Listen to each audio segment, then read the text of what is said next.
এর আগে সন্ত্রাসীরা যেখানে মরা পড়ে থাকতো, যেখানে থাকতো ওখানে থাকতো। নাটুদার ভয়াবহ সদরপুকুর রাস্তা এখন পথচারীদের শান্তির ঠিকানা। এক সময়ের আতঙ্কের নাম ছিল চুয়াডাঙ্গা জেলার দামোদা উপজেলার নাটুদা ইউনিয়নের সদরপুকুর রাস্তাটি। দিন কিংবা সন্ধ্যা নামলেই ভয়ে কাঁপত এলাকাবাসী।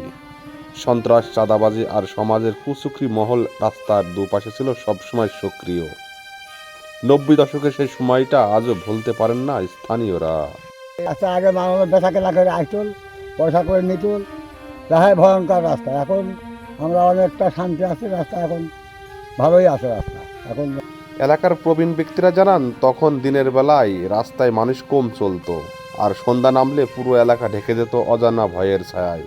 কখনো ছিনতাই, কখনো পথের পাশে লাশ, এমন ঘটনায় ছিল রোজকার চিত্র।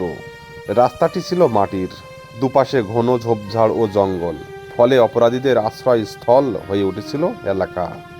তবে সময় পাল্টেছে, সমাজ বদলেছে, আধুনিকতার ছোঁয়ায় এখন নাটুদার প্রতিটি কোণে পৌঁছেছে শান্তির ঠিকানা।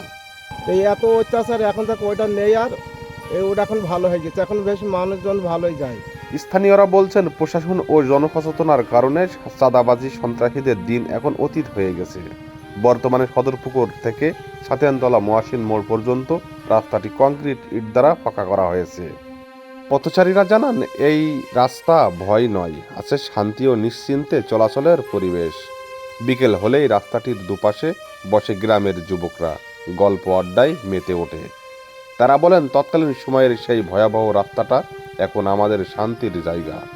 অতীতের কথা মনে পড়লে এখনো চোখে জল আসে, কিন্তু আজকের এই পরিবর্তন আমাদের গর্বিত করে। সময় বদলে দিয়েছে নাটুদার চিত্র। যেখানে একসময় ভয়ে বাসা বাঁধত, সেখানে আজ মানুষ খুঁজে পায় নিরাপত্তা ও প্রশান্তি আর মুক্তির স্বাদ। দৈনিক মাথাভাঙ্গা, রবিউল ইসলাম বাবু, নাটুদা, দামোদা, চুয়াডাঙ্গা।